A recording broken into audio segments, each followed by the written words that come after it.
Well, delighted to be joined tonight by Bill Nighy. Now, Bill, when you got the call for this fantastic film, it must have been quite a scary concept, an actor in decline who's losing his career as such. What was that like when you got the call? Yeah, they were looking for someone to play a chronically self-absorbed, pompous actor, and they came to me, which is slightly unsettling, but it's a great part.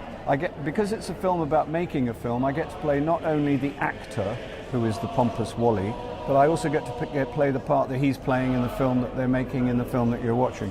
So it's quite good value.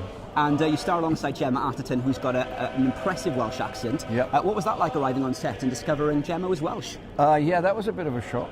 But we shot a great amount of it in Wales, and I'm always happy to be in Wales. I've made another film called Pride here near Swansea, and I've worked on stage here, so it's dear to my heart. I was going to ask, because so many of the people locally in Pembrokeshire, in Swansea, at the Guildhall, when you were filming in the last couple of years, were all sort of taking pictures, tweeting on Instagram. What was that like, the response like when you were on location? It was lovely. People were very welcoming, and a very professional crews, and everybody. And we got very lucky because we filmed in October when it was.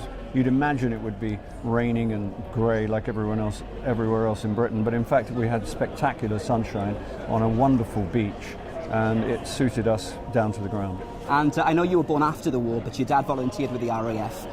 Any sort of nostalgic feeling in the film for you? Yeah, I'm drawn to that period. I mean, you look at that old footage on television and you think, oh my God, that's a long time ago. And then you realise that you were almost around. I mean, it's nearly my lifetime.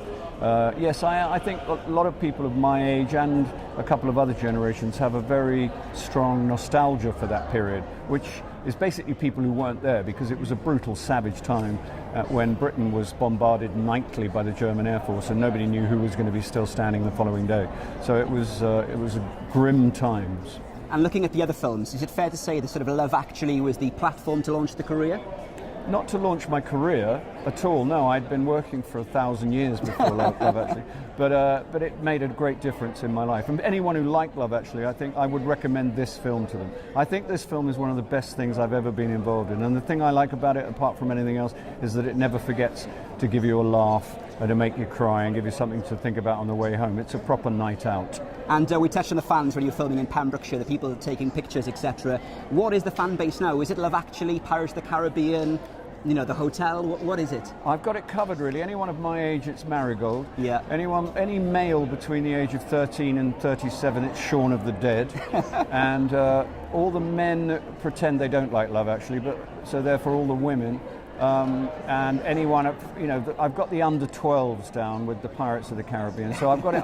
I present a moving target, covering all angles. And it's also fair to say BAFTA Cymru and the Welsh Government supported the film. How important is that for filmmaking in Wales? Absolutely vital to us. I mean, it's more and more difficult to make independent movies anywhere, and any kind of help is of great value and is a big deal. Well, Bill, we can't wait to see it. Thanks for chatting to us. Thank you very much. I hope you enjoy the movie.